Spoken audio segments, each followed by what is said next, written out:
Suzuki is a brand that for a long time has held a special place in the pantheon of Australian motoring. It sits there alongside Subaru in that kind of aspirational off-roader market for people who wanted an adventure lifestyle but might not necessarily indulge it. The Vitara badge especially started out this way. You might remember it as a car that could do this. All-wheel drive of the year with options including power steering, power windows and mirrors, central locking and now automatic. Yeah, all right, that's enough of that. Suzuki want you to remember the badge, but maybe not that much about it. You see, in one look at the press brochure for this car, the word City appears 6 times in one page. But why do I think that might be the thing that rescues the brand from obscurity? Let's find out.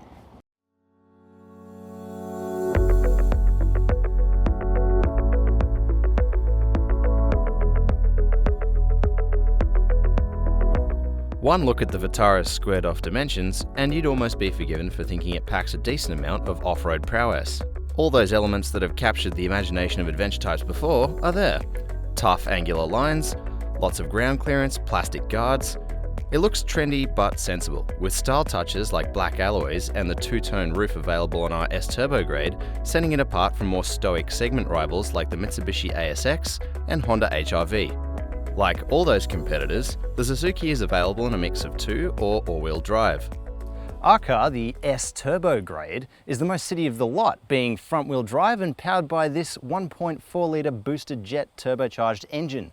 If you want to get that ever-aspirational all-wheel drive, you'll need to spend an extra $4,000 for the same spec car, or an extra $7,000 for the diesel RTX. All grades, apart from the base RTS, are only available with a 6-speed traditional automatic. And sorry, there's no low range to be seen. While I think the Vitara looks great from the outside, inside is a slightly different story. There's nice clear instrumentation, just 2 stalks to control the lights and functions, and minimal buttons on the steering wheel. It's also nice and symmetrical, there's a coloured splash across the dash, and there's the nice touch of this clock, which is very Jeep.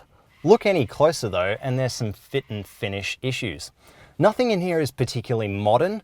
The dash is comprised of hollow, nasty plastics, and that's a tough ask when you're up against competitors like Mazda's excellent CX-3 or Honda's HR-V.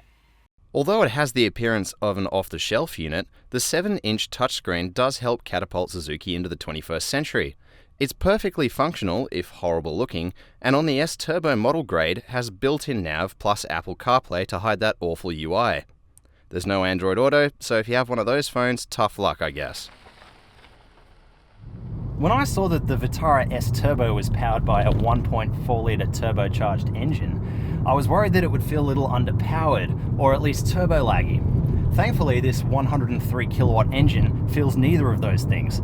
You see, all of the power is available from just 1500 RPM and goes all the way up to 4000 RPM. That's the important part of the rev range, and it leaves this engine feeling just fantastic. It's so responsive.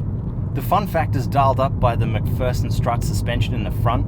It's an excellent little setup, and the boxy dimensions, it all feels great. When you throw it into a corner, it's just awesome. There's no body roll at all. That same McPherson strut suspension though is a bit of a double-edged sword.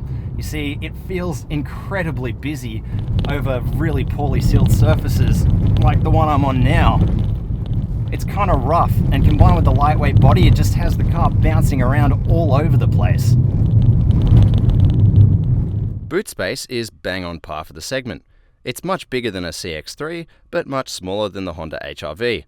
It also has this odd false floor, which you could put shirts or a toolbox in. Visibility is great, making parking easy as, and it's got a reversing camera which has nice resolution and frame rate. But that's about where the safety ends. The Vitara is sorely lacking in the modern safety department. There's no AEB, there's no rear cross traffic alert, and there's no active cruise on any model in the range. Even Mazda's cheapest CX-3 gets AEB as standard, while at this price point, Mitsubishi's ASX and Honda's HR-V also come loaded with their emergency braking technologies. For those of you with little people, it has 2 Isofix restraint points, and thanks to its non-coupé roofline, I can fit easily behind my driving position and have plenty of headroom. Suzuki like to say that this Vitara is the city SUV reimagined. What that really means, though, is that the badge has been tamed and domesticated for everyday urban life. It manages to inject a bunch of that boxy Suzuki DNA into a package that's practical, smart, and sensible. It's too bad that it's missing some of the advanced safety features and has dated technology, and it stops it from being at the forefront of the pack.